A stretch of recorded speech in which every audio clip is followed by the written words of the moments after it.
Picture this. A young girl, barely 8 years old, trembling with fear as she's led into a dimly lit temple. The air is thick with incense and the sound of chanting priests. Her heart races as she realizes this is no ordinary religious ceremony. No, this is the moment her childhood will be ripped away from her forever. The Devadasi system, a tradition that dates back over 1,500 years, involves the dedication of young girls to Hindu deities. But make no mistake, this is no innocent spiritual practice. It's a sinister form of exploitation that has ruined countless lives. As our young protagonist stands before the altar, her eyes wide with terror, the priest begins to recite ancient Sanskrit verses. The girl doesn't understand the words, but she knows their meaning all too well. With each syllable, her fate is being sealed. She is about to become a Devadasi, a servant of the gods, yes, but in reality, a slave to the desires of men. The ceremony reaches its climax as a necklace is placed around the girl's neck. This seemingly innocuous piece of jewelry represents her unholy union with the deity. From this moment on, she is considered married to the god, and therefore can never marry a mortal man. But oh, dear listeners, if only that were the extent of her torment. As the years pass, our once innocent child blossoms into a young woman. But instead of experiencing the joys of youth and the promise of a bright future, she faces a nightmare beyond imagination. You see, being a Devadasi isn't just about performing rituals and dancing in temples. No, it's far more sinister than that. These women, dedicated in the name of religion, are expected to provide sexual services to upper caste men. It's a horrifying perversion of spirituality, where the bodies of young girls are offered up as sacrifices to satisfy the basest human desires. But how did this barbaric practice come to be? Well, let's turn back the pages of history, shall we? The origins of the Devadasi system are shrouded in mystery and controversy. Some scholars argue it began as a respected tradition, with Devadasis holding positions of honor in society. They were skilled in classical dance and music, preserving ancient art forms through generations. However, like a beautiful flower corrupted by a toxic root, the system gradually degenerated into something far more sinister. By the medieval period, the exploitation of Devadasis had become rampant. Temple priests and wealthy patrons took advantage of these women, using religion as a cover for their depravity. Now you might be thinking, surely this couldn't have been widespread. Oh, but it was, dear listeners. At its peak in the early 20th century, it's estimated that there were nearly 80,000 Devadasis in the state of Karnataka alone. That's 80,000 lives destroyed, 80,000 childhoods stolen, 80,000 dreams shattered. But wait, there's more. The horror doesn't end with the Devadasis themselves. You see, this vicious cycle perpetuates itself through generations. The children born to Devadasis, especially the girls, are often dedicated to the same life of servitude and exploitation. It's a never-ending nightmare, passed down like some twisted inheritance. Now, let's paint a vivid picture of the life of a Devadasi. Imagine, if you will, a young woman named Lakshmi. She was dedicated to the temple at the age of 10, her childhood cut short by archaic traditions. As she grows older, she's expected to dance at the temple, her movements a blend of grace and seduction. But when the sun sets and the temple doors close, Lakshmi's real ordeal begins. She's forced to entertain wealthy patrons, her body sold to the highest bidder. Night after night, she endures unspeakable acts, her spirit slowly crushed under the weight of her circumstances. And what about her future? Well, that's perhaps the cruelest joke of all. As Devadasis age, they often find themselves cast aside, no longer desirable to the men who once sought their company. Many end up in dire poverty, forced into begging or prostitution to survive. But surely, you might be thinking, someone must have spoken out against this injustice? Well, you'd be right. In the early 20th century, social reformers began to campaign against the Devadasi system. One such crusader was Dr. Muthulakshmi Reddy, the first woman legislator in British India. Dr. Reddy, herself born to a Devadasi mother, fought tirelessly to abolish the practice. In 1929, she introduced the Devadasi Abolition Bill in the Madras Legislative Council. Her efforts, along with those of other reformers, led to the passing of laws banning the dedication of girls as Devadasis. The Bombay Devadasi Protection Act was passed in 1934, followed by similar laws in other states. In 1988, the Government of India passed the Devadasi Prohibition Act, making the practice illegal nationwide. But here's the thing, folks, laws on paper don't always translate to change on the ground. Despite being outlawed, the Devadasi system persists in some parts of India, particularly in rural areas of states like Karnataka, Andhra Pradesh, and Maharashtra.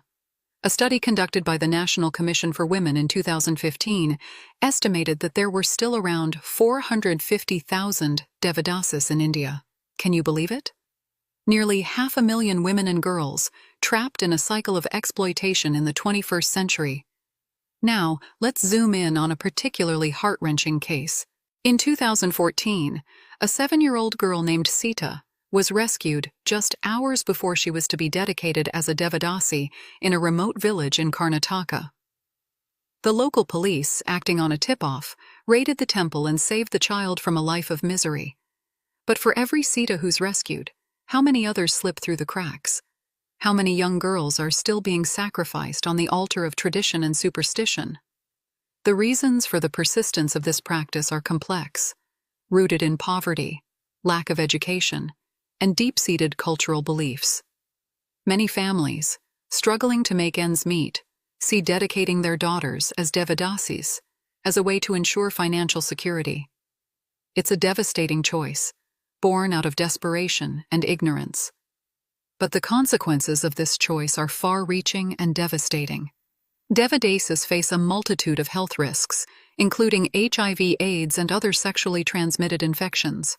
A study published in the Journal of the International AIDS Society in 2012 found that Devadasis had HIV prevalence rates 10 times higher than the general population. And then there's the psychological trauma. Can you imagine the mental anguish of a young girl forced into such a life? The shame, the fear, the loss of self-worth? It's a wound that never truly heals, a scar that remains long after the physical abuse has ended. But wait, there's more to this horrifying tale.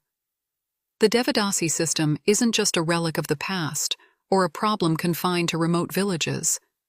No, it's adapted to the modern world in the most disturbing way possible. In recent years, there have been reports of Devadasis being trafficked to major cities and even abroad.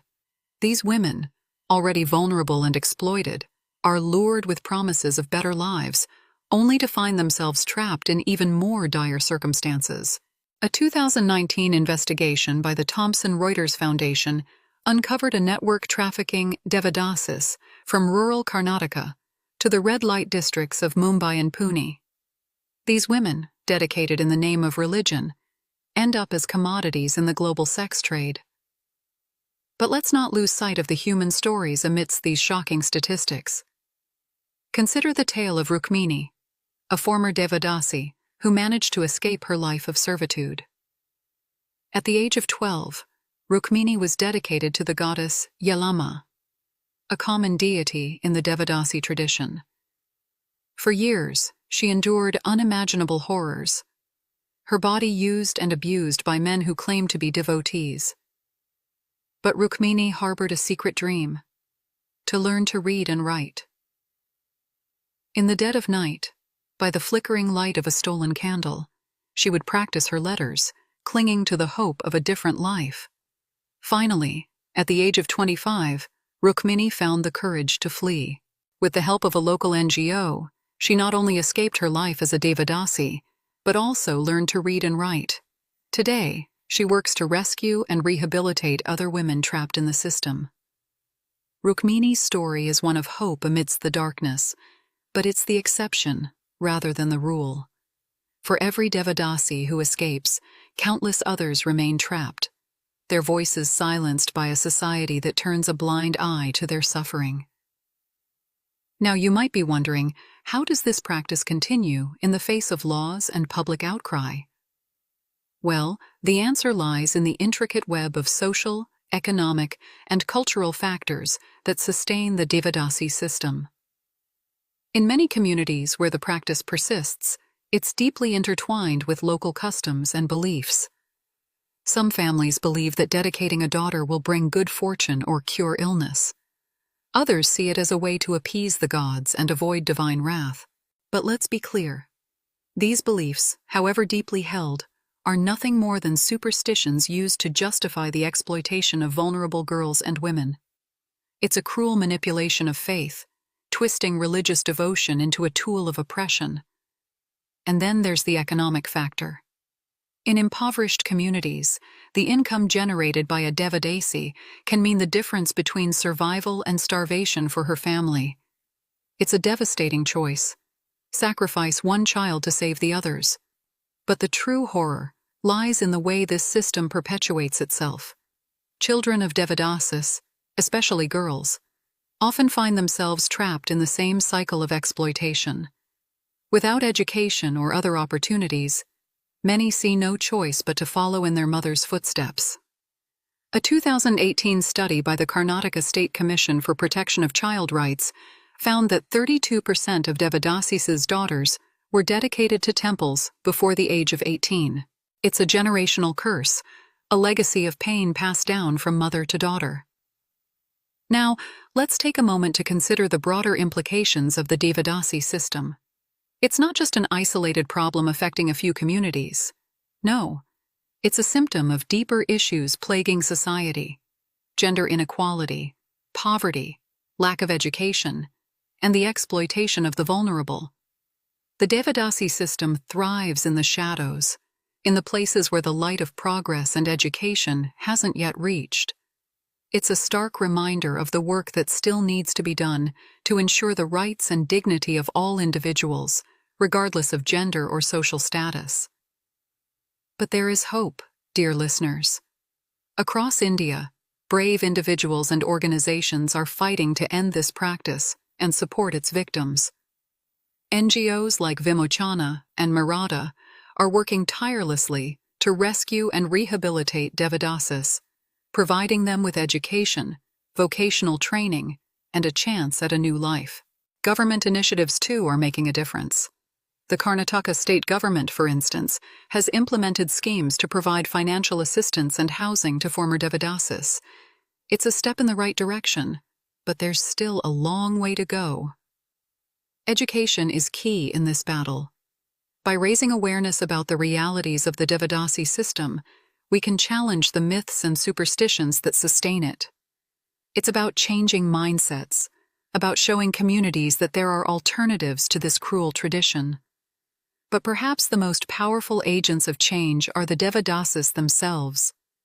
Women like Rukmini, who have escaped the system, are now leading the fight against it. Their stories, their voices, are the most potent weapons in this battle for justice and dignity. As we draw this harrowing tale to a close, let's remember that the story of the Devadasis is far from over. Even as we speak, countless women and girls remain trapped in this cruel system, their futures stolen, their voices silenced. The Devadasi system is a dark stain on humanity's conscience, a reminder of the depths of cruelty we are capable of inflicting on our fellow human beings. But it's also a call to action, a challenge to each of us to stand up against injustice wherever we find it. So, dear listeners, as you go about your day, spare a thought for the Devadasis. Their story is one of unimaginable suffering, yes, but also of incredible resilience and hope.